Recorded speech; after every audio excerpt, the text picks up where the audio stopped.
اسی معاملے پر پروگرام کے پہلے حصے میں گفتگو رہے گی. ہمارے ساتھ ہیں حسن نثار، شہزاد چودھری، زیغم خان اور عامر احمد خان صاحب. پروگرام کا سوال آپ سبھی کے لیے. عشق عمران کا سفر، اڈیالہ سپریم کورٹ کے باہر دھرنے، جرگوں میں مزاحمتی بیانات سے لے کر ایوان وزیر اعظم تک، یہ سب کیا ہے؟ مفاہمت کی خواہش، وقتی دباؤ یا حالات کا جبر؟ زیغم خان صاحب، آپ کے خیال میں ایک دن اڈیالہ پر دھرنا، اگلے دن سپریم کورٹ کے باہر دھرنا، پھر جرگے میں مزاحمتی بیانات، یہاں تک کہ ریاستی اور وفاقی وزراء کے بیانات تک دکھا دیے گئے بیانیہ بنانے کے لیے، اور پھر ایوان وزیر اعظم جا بیٹھنا، آپ یہ کہیں گے کہ ایک منظم طریقے سے سہیل آفریدی صاحب اپنی سیاست کو رخ دے رہے ہیں، جبر ان کو یہاں لے آیا، ان کی سیاست کو کیسے انالائز کریں گے اس وقت؟ جب زہران ممدانی نیو یارک کے میئر کا الیکشن لڑ رہے تھے تو انتہائی سخت الفاظ میں صدر ٹرمپ پر تنقید کر رہے تھے، اور صدر ٹرمپ اس سے بھی زیادہ سخت الفاظ میں زہران ممدانی پر گولہ باری کر رہے تھے. لیکن جب زہران ممدانی منتخب ہوئے، میئر آف نیو یارک بنے، تو صرف 2 ہفتے کے بعد وہ وائٹ ہاؤس میں جا کر خود ٹرمپ سے ملے، اس لیے کہ نیو یارک کو اچھا چلانے کے لیے، مؤثر طور پر کامیابی سے چلانے کے لیے یہ ضرورت تھی کہ نیو یارک کا میئر صدر امریکہ کے ساتھ اچھے تعلقات پر ہو. وزیر اعلیٰ خیبر پختونخوا منتخب ہونے کے پورے 5 مہینے کے بعد وزیر اعظم پاکستان سے ملے. چیف ایگزیکٹو پاکستان کے ایک اہم سینسٹیو پرابلمیٹک پروونس کا چیف ایگزیکٹو آف پاکستان سے 5 مہینے کے بعد ملتا ہے. مسئلہ کیا ہے؟ دیکھیے، یا تو سہیل آفریدی چیتوں اور چیتیوں کو خوش رکھ سکتے ہیں، یا پھر وہ وزارت اعلیٰ چلا سکتے ہیں. یہ نہیں ہو سکتا کہ صوبے کا وزیر اعلیٰ ایک تحریک بھی چلا رہا ہو مرکز کے خلاف، فیڈریشن کے خلاف، اور پھر مؤثر طور پر صوبہ بھی چلا رہا ہو. جو تحریک چلانے کا کام ہے یہ پارٹی کا تھا، اور پارٹی نے ان کو سب سے آگے کر دیا ہے. یہ بات محفوظ سمجھیے. اب جب وہ آ گئے، ملاقات کر لی، تو آپ دیکھیے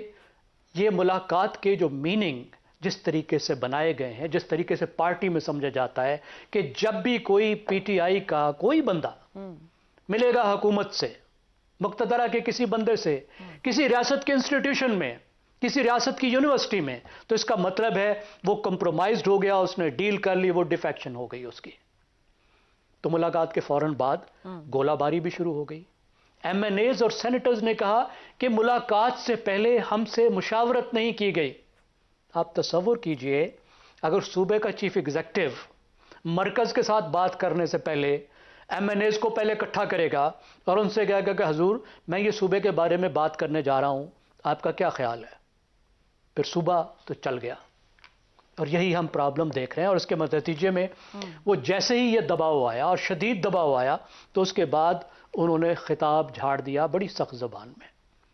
مجھے امید ہے اس سے زیادہ اثر نہیں پڑے گا. پرائم منسٹرز کا برا نہیں منائیں گے، ان کی مجبوریوں کو سمجھتے ہوں گے. اب آپ دیکھیں پچھلے دنوں جو خبریں چل رہی تھیں وہ یہ تھیں کہ پی ٹی آئی اور حکومت کے درمیان میں، پی ٹی آئی بشمول حکومت خیبر پختونخوا، تمام قسم کی کمیونیکیشن ڈائریکٹ اور انڈائریکٹ بریک ہو چکی ہے. اس کا گورننس کے ٹرمز میں، اس کا مینجمنٹ ایڈمنسٹریشن کے ٹرم میں کیا مطلب ہے، وہ ہمیں نظر آ گیا تیرا کے معاملے میں، کہ جس میں کوئی رابطہ نہیں تھا، ایک دوسرے پر الزام تھے، ایکشن ہو بھی رہے تھے، اپنے ایکشن کو بھی کوئی نہیں تسلیم کر رہا تھا. اگر اس طرح سے معاملات رہنے ہیں تو پھر دہشت گردی کے خلاف جنگ سے کیسے نمٹا جائے گا؟ وہ قبائلیوں کے بہت بڑے رہنما ہوں گے، وہ سب سے بڑے قبائلی لیڈر ہوں گے، وہ قبائلیوں کو آرگنائز بھی کریں، لیکن جو وہ نیریٹو بنا رہے ہیں، جس طرح کی وہ موبلائزیشن کر رہے ہیں، ان کو پتہ ہونا چاہیے کہ اس کا ان کے اپنے صوبے پہ کیا اثر پڑ رہا ہے، اس کا صوبے میں دہشت گردی پہ کیا اثر پڑ رہا ہے. کلامی کی معذرت، ان کو سب نظر آ رہا ہوگا بطور وزیر اعلیٰ خیبر پختونخوا کیا اثر پڑ رہا ہے. سوال یہ ہے کہ اس وقت وہ مفاہمت چاہ رہے ہیں، وقتی دباؤ ہینڈل کرنا چاہ رہے ہیں، جبکہ علیمہ بھی آج کہہ رہی ہیں کہ جو انہوں نے اڈیالہ کے باہر دھرنا دیا اس کا کہا نہیں گیا تھا، وہ 8 فروری کو سیبوٹیج کرنے کی کوشش ہے، یا پھر حالات کا جبر ان کو یہاں لے آئے کہ ان کے پاس کوئی آپشن نہیں تھی، وہ ایوان وزیر اعظم جاتے. سہیل آفریدی اس وقت کیا سوچ رہے ہیں؟ آپ اس کو حالات کا جبر کہہ لیجئے، آپ ان کو ان کے عہدے کی ذمہ داری کہہ لیجئے. میں یہ کہوں گا کہ جو ان کا عہدہ ہے وہ تقاضا کرتا ہے اور انہوں نے یہی کہا اور بالکل ٹھیک کہا کہ چیف ایگزیکٹو کے طور پہ وزیر اعلیٰ کے طور پہ ان کا عہدہ یہ تقاضا کرتا ہے کہ وہ وزیر اعظم پاکستان کے ساتھ رابطہ رکھیں، اپنے مسائل ان کو بتائیں اور وہاں سے جو وہ مسائل بتا رہے ہیں، جو وہ ہدایات دے رہے ہیں ان کو بھی سنیں۔ آخر صوبے کو مؤثر طور پر تو چلانا ہے نا، جتنا بڑا بھی انقلاب لانا ہے، انقلاب تو کل آئے گا نا، جب تک انقلاب نہیں آنا تو اس وقت کیا خیبر پختونخوا کو چھٹیوں پر بھیجنا ہے؟ ٹھیک ہو گیا، صوبہ تو چھٹیوں پر نہیں جا سکتا، انتظام تو چھٹیوں پر نہیں جا سکتے۔ تو دیکھیے دو جن چیزوں پہ بات کی، بہت اچھی بات ہوئی، سیکیورٹی پر بات ہوئی جس پر مرکز نے زیادہ بات کی، انہیں زیادہ کرنی چاہیے تھی۔ اس کے علاوہ جو ان کے مالی مسائل تھے انہوں نے بات کی، رانا ثناء اللہ نے جو بتایا کہ بہت اس لحاظ سے ایک پروڈکٹیو میٹنگ تھی، یہ بات آگے بڑھنی چاہیے، اپنی تحریکیں بھی چلائیں، سیاست بھی کریں، لیکن صوبے کی گورننس کو یرغمال نہ بنائیں۔ درست ہو گیا، لیکن بات آگے پڑھ پائے گی؟ عامر احمد خان صاحب، ایک دن پہلے جب جمرود میں جرگہ کرتے ہیں وہاں پر جس طریقے سے گفتگو کرتے ہیں سی ایم کے پی کے، آپ کے خیال میں قبائلی جرگے عوامی مسائل کا حل ہیں یا قبائلی جرگے کرنے کا مقصد سٹریٹ پاور کی تیاری ہے؟ کیونکہ اگر اپنے مسائل لے کر وفاق کے پاس گئے تو وفاق نے بھی کچھ مسائل سامنے رکھے ہیں، آفریدی صاحب ایڈریس کر پائیں گے؟ بالکل جی، یہ سب سے پہلے عائشہ آئی تھنک ہم سب لوگوں کو، میرا خیال ہے ہم سب لوگ اس بات کے اوپر اگری کرتے ہیں کہ یہ جو ملاقات ہوئی ہے یہ بہت اچھا ہے۔ ہم اپنے پروگرام میں بھی ہر وقت یہی کہتے رہتے تھے کہ بھی رابطے ختم نہیں ہونے چاہیے، رابطے ٹوٹنے نہیں چاہیے، ملاقاتیں ہونی چاہیے، کیونکہ یہ معاملہ صرف دو سیاسی جماعتوں کے بیچ میں نہیں ہے، یہ معاملہ ایک وفاقی اور صوبائی حکومت کے بیچ میں بھی ہے۔ تو وہ جمود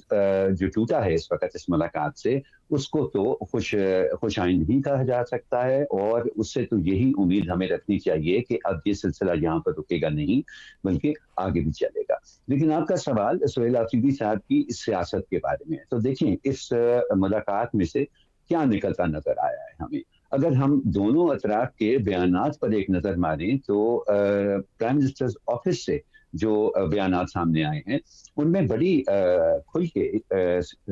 صوبے کی سیکیورٹی سچویشن کے بارے میں بات کی گئی ہے، اور یہ بھی کہا گیا ہے اس بیان کے مطابق اس ملاقات میں یہ بھی باور کرایا گیا ہے کہ پی کے سی ایم کو کہ آپ کے تعاون کے بغیر یہ معاملہ بہت الجھ سکتا ہے، اور اس میں کامیابی کے لیے، اس کی سیکیورٹی سچویشن کو سنبھالنے میں کامیابی کے لیے آپ کا تعاون ناگزیر ہے۔ جبکہ کے پی کے سی ایم نے جب باہر آ کے میڈیا ٹاک کی ہے تو انہوں نے صرف جنرل ٹرمز کے اندر انہوں نے کہا ہے کہ جی دہشت گردی کا نہ تو کوئی صوبہ ہوتا ہے نہ کوئی مذہب ہوتا ہے، وہ وہاں پر جہاں پر بھی ہو اس کو کنڈیم کرنی چاہیے۔ تو اس سے ہمیں اندازہ تو یہی ہوتا ہے کہ پرائم منسٹر نے بڑے کھل کے ان کو اپنے خدشات کا اظہار کیا ہے، جو کہ اس وقت جو اس سے پہلے والے رویے سے ان کے ذہن میں تھے، جبکہ شاید گویا اندازہ میرا اندازہ ہے یہ کہ شاید کے پی کے سی ایم کے پاس اس کا کوئی واضح جواب نہیں تھا۔ تو اگر آپ ان کے بیانات کا یہ فرق دیکھیں اور ملاقات کے بعد جو ان کی باڈی لینگویج تھی سہیل آفریدی صاحب کی، اس کو بھی دیکھیں تو میرا خیال ہے کہ بڑے واضح طور پہ ان کو بڑی کلیئرلی سمجھایا گیا ہے کہ یہ جو اب تک جس طرح سے یہ سلسلہ چل رہا ہے پچھلے 5-6 ماہ سے، یہ نہیں آگے چل سکتا، اور پاکستان کی سیاسی فلم میں اگر یہ ناراض حسینہ والا سین جو ہے وہ ختم نہیں ہوتا تو کہیں ایسا نہ ہو کہ وہ حسینہ ہی بدل جائے۔ عامر احمد خان صاحب، قطع کلامی کی معذرت، آپ جو بات کہہ رہے ہیں کہ وفاق سمجھائے گا، وہ تو پی ٹی آئی کے اپنے لوگ ان پر تنقید کر رہے ہیں، ان کے ایک دھرنے کے اوپر خود حلیمہ بی بی تنقید کر رہی ہیں، خود سہیل آفریدی کا کنڈکٹ کہہ رہا ہے کہ وہ ہفتے اور اتوار کے دن کوئی اور بات کہہ رہے تھے، ریاست کو چیلنج کر رہے تھے، پیر والے دن ایک اور بات کر رہے ہیں۔ آپ کے خیال میں وفاق اور مقتدر حلقے کیا آفریدی کی اس ڈوئل اسٹریٹجی کو سنجیدگی سے لے رہے ہوں گے، ٹرسٹ کر رہے ہوں گے، ٹرسٹ ڈیفیسٹ ختم ہوا ہوگا؟